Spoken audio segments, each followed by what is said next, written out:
What's up? Eric MFG here, and we got a Netflix review today. It was 30 years in the making. But Eddie Murphy's wisecracking cop from Detroit is back in Beverly Hills Cop, Axel F. Or Beverly Hills Cop 4, that's what I like to call it. I've always been into the Beverly Hills Cop films, ever since my dad rented that first one from a convenience store back in the 80s. It was a cassette, tape, VHS. That's how we watched movies. I like the second one. That's probably my favorite one. They're both top tier films though.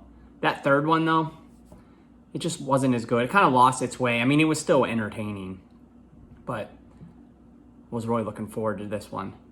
Netflix, they should have released this in the theaters because it would have made a killing.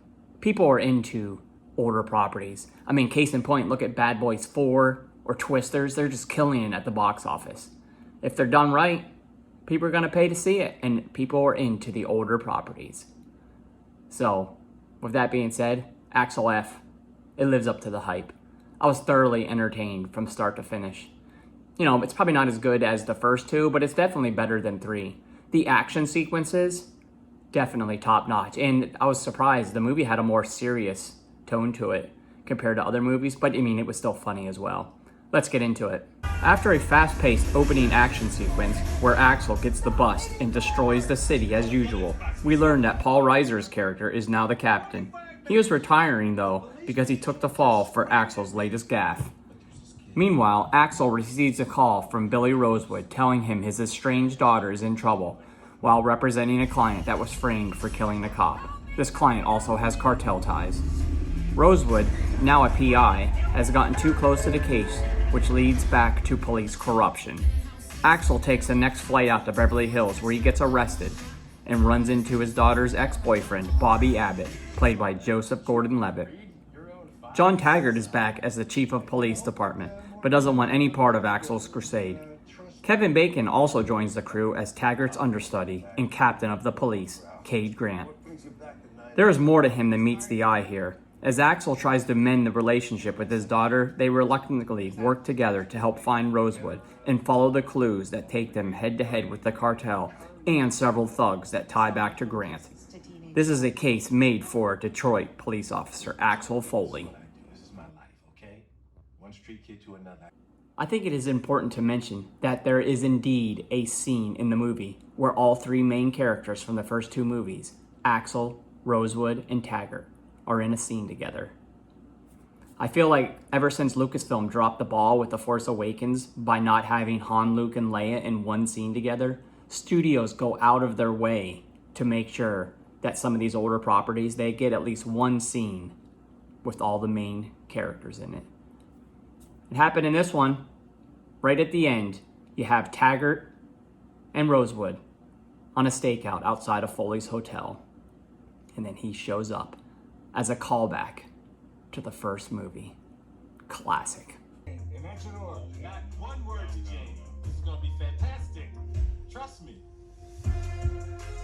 Speaking of the cast, the whole cast is back from all the films. Well, most of the films.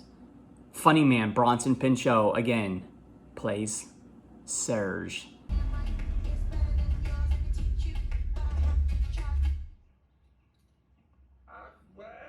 You also have newcomers Kevin Bacon, who's good in everything and always plays a bad guy, and Joseph Gordon-Levitt, and Taylor Page, the daughter of Axel Foley.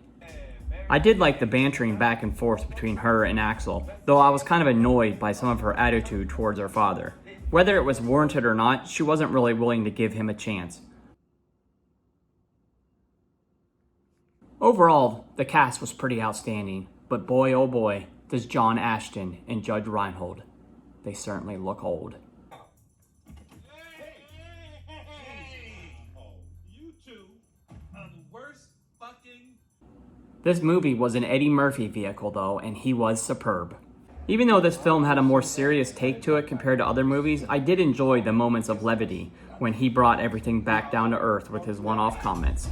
The jokes were made for him and he delivered it. There were a few moments when I laughed out loud, and most were because of Eddie Murphy. I have always liked Eddie Murphy, and this film took full advantage of his skills.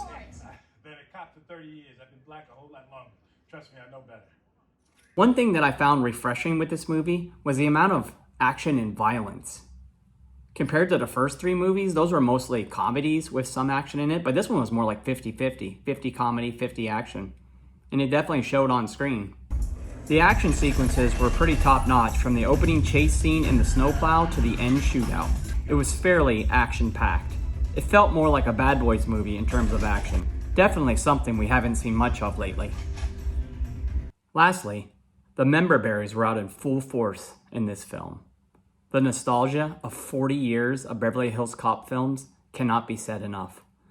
My daughter asked me why they were playing some of the same music from the first two movies, and I said, because they want you to remember. They wanted you to go back to the beginning where we started the journey of Axel Foley. They are catchy tunes and help you get into the swing of things. It was good to get the Harold Faltermeyer theme back, which was sorely missing from Beverly Hills Cop 3. In the end, this is a worthy addition to the franchise, and it's worth a view. Plus it's on Netflix, it's free. 8.5 out of 10. Well, that's today's review. Come back again. See what else we're watching. Make sure to like, subscribe, comment, and share, bruh.